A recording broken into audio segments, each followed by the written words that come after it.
that's the third factor. The third factor is the Mongol incursions in the Muslim world and the conquests. Interestingly, the Mongols were not interested in the Muslim world for a long time, and they were more interested in controlling Central Asian steppes or Asian steppes, Mongolia, parts of Central Asia, and China. Like Genghis Khan attacked China ferociously and wreaked a lot of damage. And interestingly, what happens to pull Mongols into the Muslim world is an incident involving the Khwarizmi Sultan at the time. There's a Mongol trade caravan or envoy, and for some reason they suspect them to be spies, and kill them all.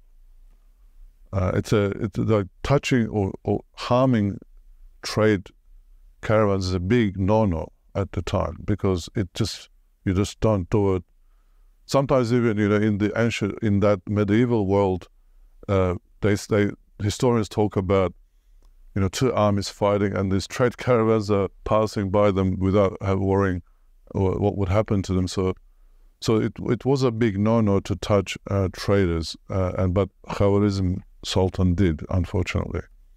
So Genghis Khan sends an envoy, says, please explain, apologize, give some tributes or blood money, and then this will be over. But what does the Khwarizmi Sultan do? He kills the envoys. You just don't do that to Genghis Khan.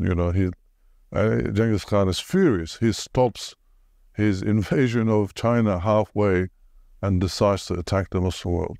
So these diplomatic mistakes and perhaps arrogance and you got to be crazy or have wrong advice, whatever was the motive of the Khwarizm Sultan at the time, it really resulted in Mongols paying attention to the Muslim world and deciding to take it over.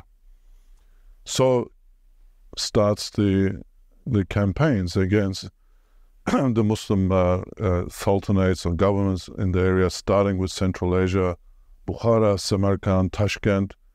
These cities are destroyed.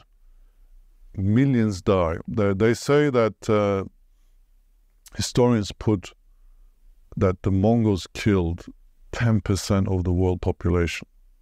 Just imagine that.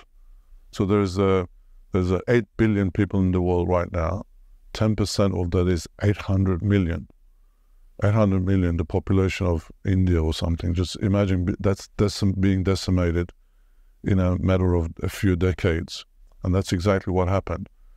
So these big Muslim cities, Samarkand, Bukhara, Tashkent, they were big populations, and though a lot of people, I guess, lived in this area, they were really well off, and which meant that the destruction was also great as well.